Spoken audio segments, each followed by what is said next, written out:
وَأَنفِقُوا مِمَّا رَزَقْنَاكُمْ، اللہ نے ہم نے تمہیں جو رزق دیا ہے اس میں سے خرچ کرو اس موت کے آنے سے پہلے، أَن يَأْتِيَ أَحَدَكُمُ الْمَوْتُ،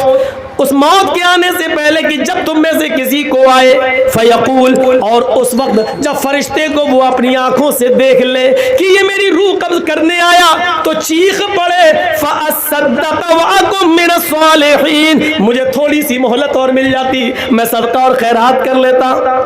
لولا اخرتنی الی اجل قریب، مجھے تھوڑی سی مہلت مل جائے، 1 گھنٹے کا ٹائم دے دے اے ملک الموت، 1 گھنٹے کا ٹائم دے دے، میں ICICI بینک تک جاؤں گا، میں اسٹیٹ بینک تک جاؤں گا، میرے پاس 1 کروڑ روپیہ رکھا ہے، 50 لاکھ اپنی اولاد کو دیتا ہوں، 50 لاکھ اللہ کی راہ میں خرچ کر دیتا ہوں، مجھے 1 دن کی مہلت دے دے، زمین کے فلاں فلاں کونے میں ہمارا مال گڑا ہے، اس کو نکال کر ہم راہ خدا میں ہم خرچ کر دیتے ہیں، تھوڑی سی مہلت دے دے، فَأَصَّدَّقَ، صدقہ کرنے کا ٹائم دے دے، خیرات کرنے کا ٹائم دے دے، مدرسوں میں زکوٰۃ دینے کا ٹائم دے دے، 1 دن کی مہلت دے دے، 2 دن کی مہلت دے دے،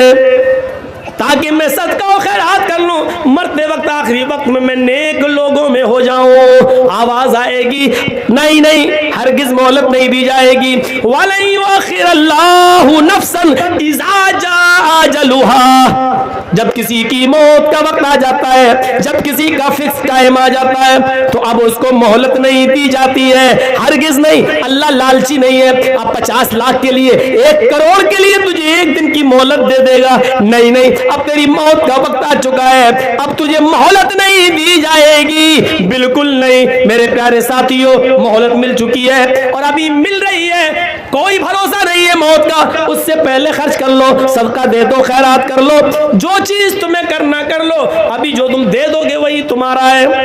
جو خرچ کر لیا وہی آپ کا ہے، جو آپ کے پاس ہے وہ آپ کا نہیں ہے، جو آپ کے پاس ہے وہ آپ کا نہیں ہے، جو خرچ کر چکے ہو اللہ کی راہ میں وہ آپ کا ہے، کیونکہ وہ ایک جگہ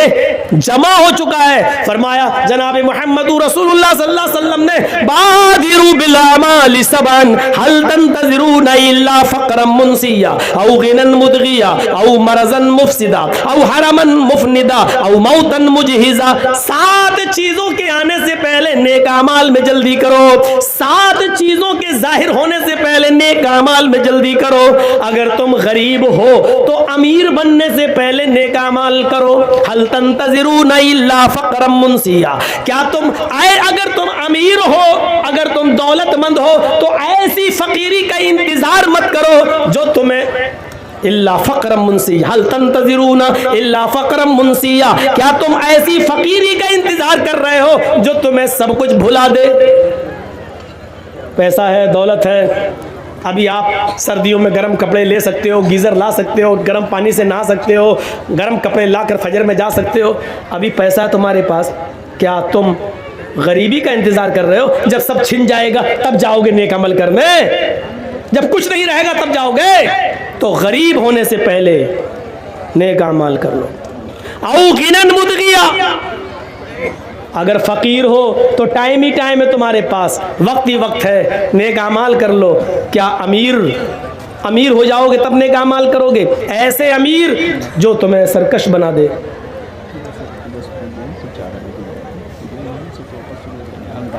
کے اوپر پیدا ہیں تو جو کہتے ہیں ایسے پلس میں ہونے کا وہ کہتے ہیں قدر میں ہوگا ہی نہیں، قدرت بند ہے، اس لیے مسئلہ ہو گیا، تو کیا کریں؟ خاص کر کے گاؤں کے جو ہیں کیا کرنا چاہیے؟ سے بولے کہ جو خدا ہے کہتے ہیں دیتے انسان، اور یہاں کچھ لوگ ہیں ان کو بولتے ہیں خاص کر سے